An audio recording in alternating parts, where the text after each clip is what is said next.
Hey there, this is Manisha. I'm so thankful to all of you who made the time to record and send me your voice messages. As I mentioned earlier, I will be playing some of them. Here is one such message from Kavita.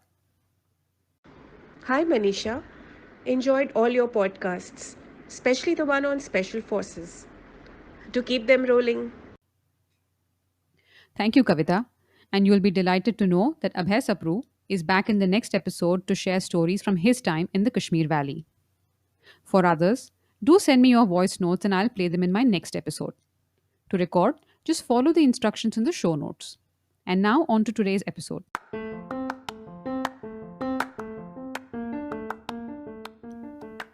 What should I pay and what is my market worth are top of mind questions for any CEO and employee.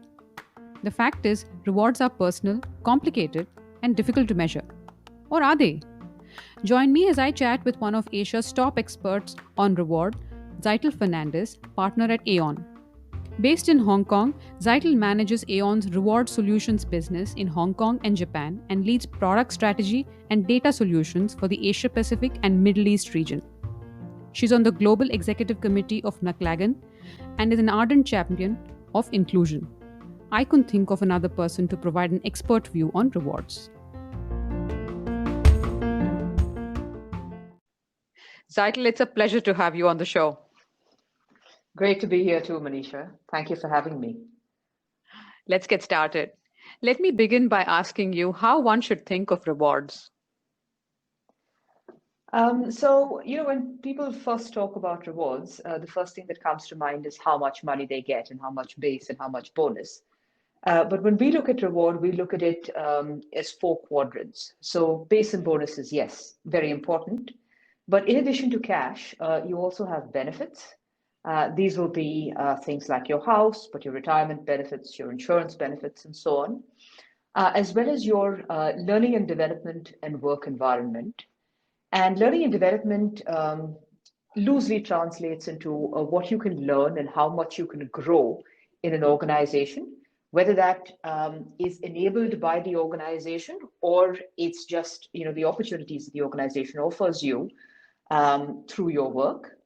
And work environment is the softer aspect of working in an organization. So the kind of culture, how you're treated, the kind of respect that you get at work from your colleagues as well as your supervisors. Nice. So you're saying it's actually a broad based definition, and it's not the narrow definition that one typically thinks of in terms of just cash in hand or how much am I making as an individual. Exactly. Okay. So, how do you see rewards influencing behavior and ultimately performance across companies?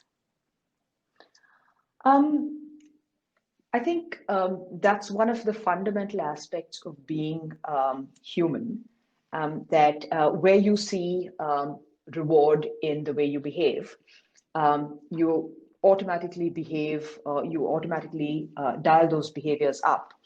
And where you see punishment, you would dial those behaviors down. We see it with young children, but that concept doesn't really change as a person grows up. So, as an organization, one who successfully uses the rewards program is an organization that identifies the behaviors that they would like to see in their employees and that rewards these behaviors. In most of the cases, that works to the organization's advantage. In some cases, that works to an organization's disadvantage. As we saw during the financial crisis, many people pointed to the firm's pay programs as one of the things that was incentivizing the wrong behaviors that led to the kind of outcomes that caused the financial crisis.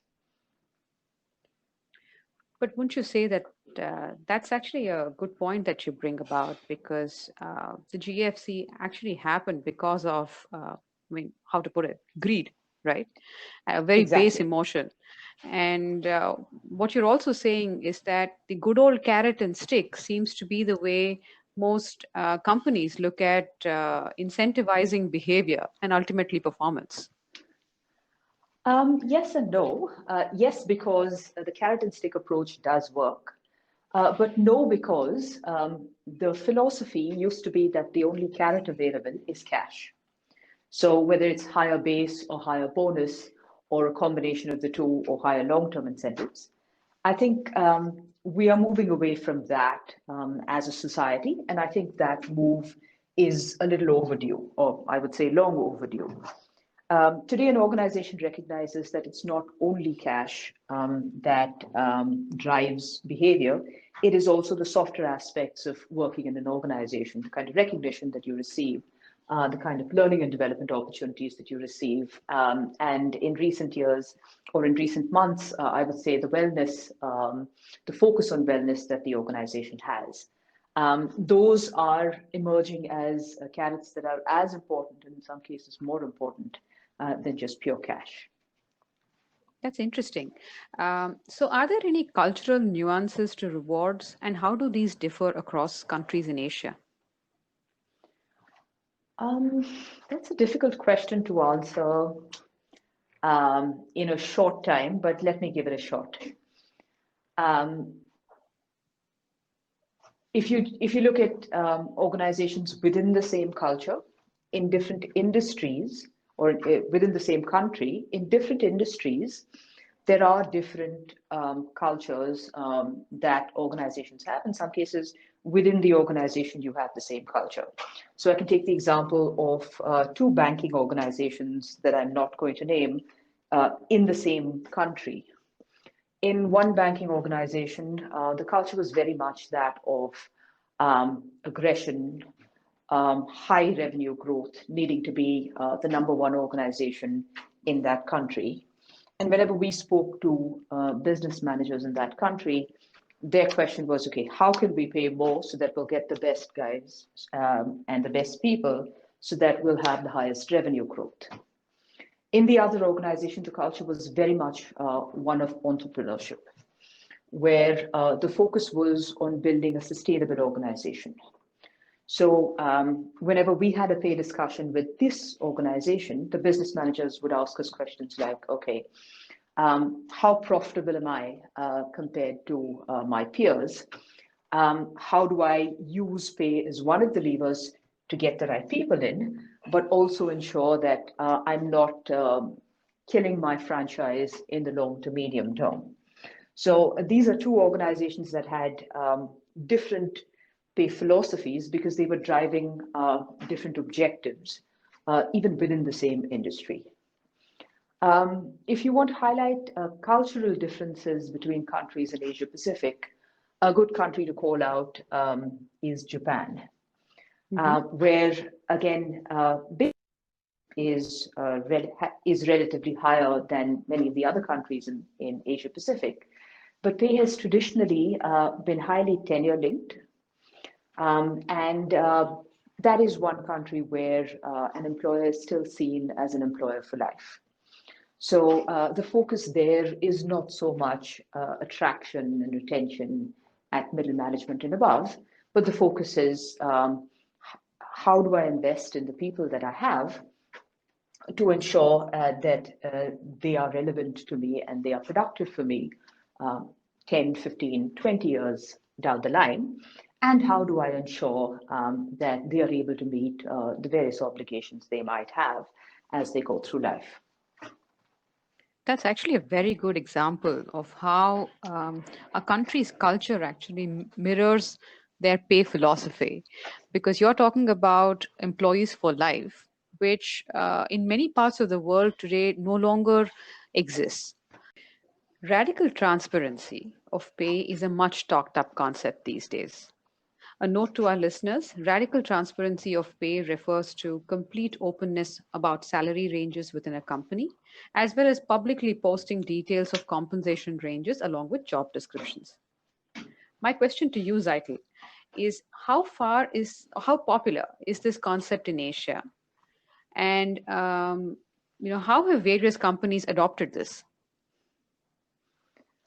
Okay, so I think this is one of the points where if you talk to compensation professionals over the world, opinion is divided.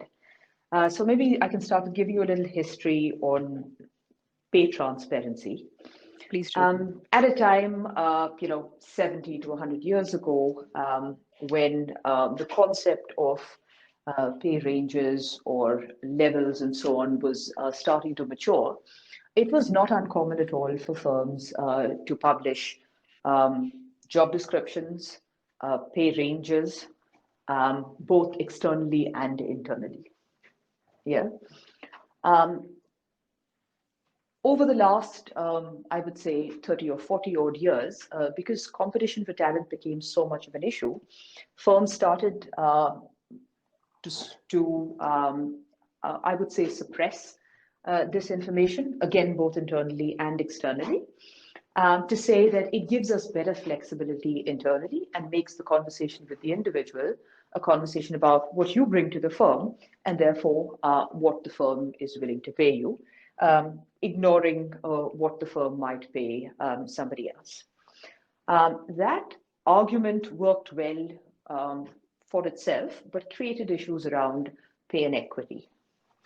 And those issues around pay and equity increased over time until firms realized the merit of moving the other way, saying that if we are to convince our people that pay is equitable within the organization, we're going to have to be a little more transparent about the logic that we use to pay both base pay as well as incentive pay, and the ranges that we used or how we organize pay within the organization. So over the last, I would say, 10 or 15 years, we've seen firms move further down that path towards transparency. Firms in Asia Pacific are still undecided about this. And their view is that we'll have pay ranges within the organization. We'll manage to those pay ranges, but we won't be transparent about them unless we have the answer to why should we. And so if you were to ask me what percentage of firms in Asia Pacific are transparent internally about their pay ranges. Which is my next question, actually. Yeah. And if you were to exclude, regulatory bodies and government organizations and so on, where again that pay transparency is kind of mandated either by regulation or by the system that is used in many countries, I would say it's about 40 to 50% odd. Okay. And again, even the information that is disclosed is relatively less transparent than it could be. That said, there are a couple of countries where a little more transparency is mandated by law, and we see a lot more transparency there. Okay, so Tzeitel, the most famous example that we would have right now is of Netflix, right? As far as pay transparency is concerned, I mean, famously, Netflix's culture celebrates the fact that they encourage people to go out and look for jobs and say, okay, determine your markets, your market worth, and come back and tell us. And if there is a difference in that, and then we'll fix it, right? That's to an extreme. Now, are you seeing similar things in Asia with some companies here? The short answer is no. Okay. Without getting too far into naming firms and talking about specifics, an organization that can be as aggressive as that on its cash and incentive compensation tends to be an organization that has a very, very strong up or out culture or in or out culture. Right. Yeah. Not a lot of organizations in Asia Pacific, but even outside of Asia Pacific, can sustain that culture indefinitely. And the experience has been with organizations like these is that when they grow to a certain size Mhm. and they experience steady growth rather than explosive growth, it becomes very difficult to sustain that top of the market pay positioning. And that's why when we ask organizations in general, how do you, what is your pay positioning? They say we have defined peer group, and 75 to 80% of responding organizations across all locations in Asia Pacific say that we peg pay in our organization at the median, and the exceptions that we make would be for high performers or for critical roles or high potentials or some combination of those three. Okay, so you touched upon pay inequity and the gap over there, right? Now, That's this correct. pay inequity seems to widen in terms of the gap that's actually there. So once you've actually caught on to it, you're at the bottom end of it. You never quite bridge the gap. Why do you think that is? Traditionally, most organizations have a pay adjustment mechanism that is a percentage of your existing pay.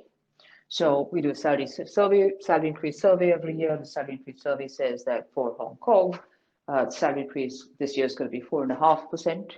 So it's not that everybody gets 4.5%, but anybody can get in anywhere in between, say, 3% and 5.5%, 4%. So if there's already pay inequity and two equal performers are getting the same salary increase, then the percentage increase means that the person who's already paid poorly tends to continue to be paid poorly because they've got a lower increase as well. And the person who's paid well gets a higher increase. There are organizations that attempt to make adjustments to this, saying that your pay increase is not just based on performance, but also based on where you are in the current range. But those are few, and that goes some way to mitigate that difference in pay equity, but it doesn't mitigate it fully. So there was research done about the pay inequity between males and females. And one of the things that it found is that at the rate at which this progresses, it will take women as much as 44 years to close the wage gap. Now, the assumption in the study was that the wage gap needed to be closed, which again, many organizations are not sure they even have one, or they want to put a lot of muscle behind closing that gap. But let's assume organizations said that they wanted to close the gap. 44 years was the number that was um, uh, indicative of the amount of time it would take to close that wage gap. This was the Institute for Women's Policy Research. Wow. So some women would never see that catch up happening during their work lives. Pretty But much. yeah. Okay, but what you're saying is that there are organizations that are probably thinking of bridging that gap and are actively working towards it. So that's heartening to know. Yes. Um, Moving on. So the virus now has certainly upended a lot of plans, and salary cuts and furloughs were instituted across the board in various markets, including Asia. Mhm. Aon did a survey in March about the COVID impact on rewards and how various organizations were responding to it. What is the Mhm. latest on that? So we did one in March, and the March one had said that we're still waiting to see what's happening. If you think about in most countries, barring say Hong Kong and China, which saw a much earlier impact of the virus. Even in March, for countries were still thinking about whether they should lock down and how. So at that time, most firms said we're still evaluating the situation and we're not sure where we are. We repeated that survey over May and June, and the last release was our June survey. And even then, across Asia Pacific, about 50% of the firms said, we've not made any adjustments at this time. The important thing to note is that about half of the firms had said, we have made some adjustment. And the adjustments that were made were anything from canceling their salary increase process. Typically, salaries are increased in the second quarter of the year. So in April, most of the firms would have people on their new salaries, and about 15 to 20% of firms said that we're going to cancel those. Some of the firms also said that we're allowed by law, we have instituted voluntary or involuntary base salary cuts. And these were to the tune of anywhere between 10 and 20% to, in some cases, even 25% across levels of management. Some of the firms also said that we are providing things like lump sum payments in place of planned merit increases, or we've made adjustments to short-term incentive targets to represent the fact that we're likely to have much less money to pay, but we're also likely to not do quite as well.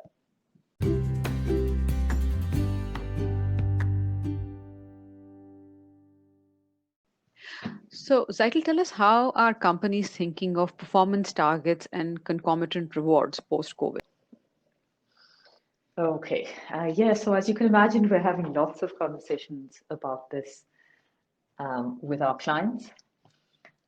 And especially as we get to Q3 of the year, that's when most firms begin their incentive planning.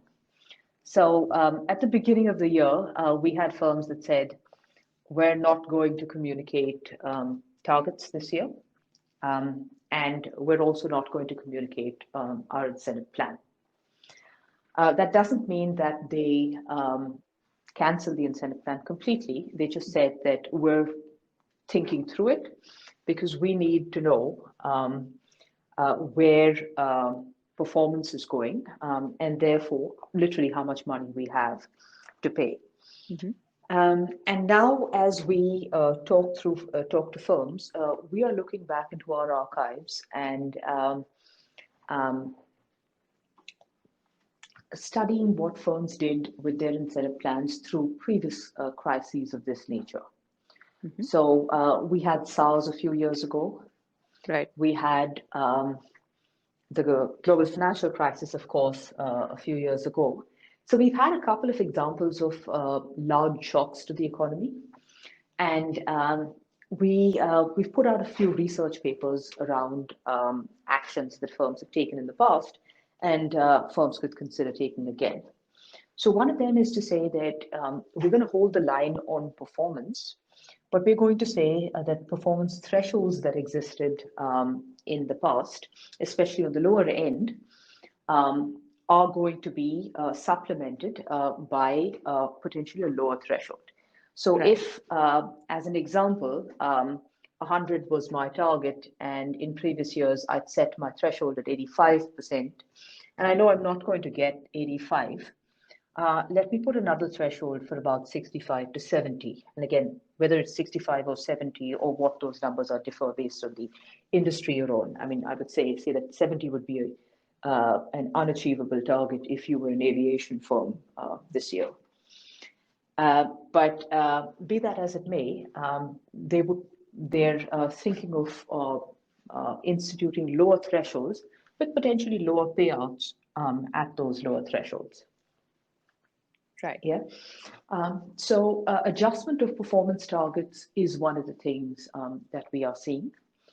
Another one of the things that we are seeing is making adjustments to sales compensation. Because many firms, especially in countries in Asia Pacific, which have a strong sales culture, have salespeople on a very low base and a very high monthly or in some cases quarterly incentive. Correct. So if you're working in a storefront and you're in an economy which is locked down and therefore the store has had to close for the last 3 months, you literally have had a very small percentage of your monthly salary by plan. And that's where firms are saying for cases like those, and these are typically people who, make, I wouldn't say minimum wage type money, but money at the lower end of the organization's pay spectrum. A firm is saying we're going to give out a percentage of the incentives as supplemental base salary for as long as the lockdown is instituted. And then even once the lockdown is lifted and the storefront opens, we understand there's going to be a time lag between when we open and when our sales get back to some semblance of normality. So we will phase that out based on how we see the economy open up. And this is a good short-term view, right? Are you also Yes. seeing conversations on long-term incentives, and are those also beginning to be redrawn? Yeah. So again, we split between firms that are taking a long-term view of the impact of the pandemic and firms that are making changes to their LTI plans. For firms that have an LTI plan that runs for 3 years and vests based on the achievement of multi-year targets, many firms are saying that 2020 will be a hiatus. So if it were a 3-year plan that started in 2019 that was supposed to expire or mature in 2021, we'll say that potentially the same targets apply, but it now matures in 2022 because we know that 2020 has been a washout year for us. There are some firms that grant every year and have either cancelled their 2020 grants or have not yet announced the performance parameters for those 2020 grants because they really don't know where performance is likely to be by the time those grants vested. So a country-specific strategy is something that we're also starting to see, even when we talk about short to medium term performance planning. Wonderful. Tzeitel, switching, actually extending this conversation on how the virus has impacted. Now, there's so much talk about adopting a hybrid model of work with companies, adopting varying degrees of work from home and work from office. How is the future of work being defined now? Okay, so again, in our June survey, one of the questions we asked is, are your employees as productive, more productive, or less productive than they would be if they were all working from the office, or than they've been historically? And 50% of the firms said that our employees are either more productive or as productive working from home. Wow. So that being the case, there are many firms who are working with us to say, okay, let's assume we want to have a much larger proportion of our employees working from places outside the office. Yeah. How can you help us define which roles those would be, and how much more or less we would need to provide these employees in order for them to be as productive at home. So the more or less is the combination of the things that you might need to provide them more of are ergonomic chairs, additional screens for working at home, better bandwidth, a better functioning VPN, online processes, and things like that. What you might need to provide them less of is office workspace.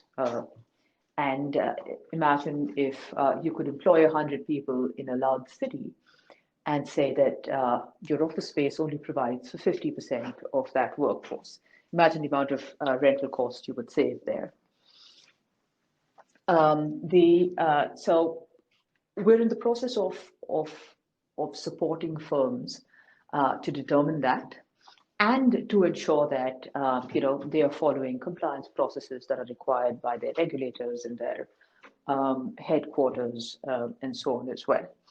So we are definitely looking at um, uh, a future where um, some firms will have as much as 50% of their population working from home on a regular basis, and even others that weren't considering it before will allow for a lot more flexibility um, between office and outside of office working. There are also practical issues that some countries face, and that is one of space. So, in places in large cities where home space doesn't quite allow for everyone in that house to work from home, it may not be practical for a firm. A role might be able to work at home, but it may not be practical for an individual to work from home. And therefore, work from home or work from office preferences are one of the things that will need to be collected from employees and future employees as time goes on. It's interesting you say that because you're recording from Hong Kong and I'm sitting in Bombay, both cities that tick that, check that box on not having enough Exactly. space at home, right? Okay. Exactly. Okay. So moving on, Tzeitel, now to a rapid fire. Sure. I have three questions for you, three quick answers. Mhm. First question. In Asia, what's the pay gap between the entry-level executive and the chief executive? There isn't one. It differs considerably depending on which country you're in. More developed economies like Hong Kong, Singapore, Japan have a lower pay gap, and larger economies and faster growing economies like India and China have a much larger pay gap um, in Asia Pac. Okay. Second question. What is the split between fixed and variable pay now in Asia and across Asia, actually? Yeah, this varies by industry as well as by country, and it could be as little as 15% variable in more traditional industries, to as much as 45 to 50% variable in the financial services industries and high advisory or high discretionary revenue industries. Last question. How often have you found yourself to be the only woman in a room full of gray haired men? Very often, I would say as much as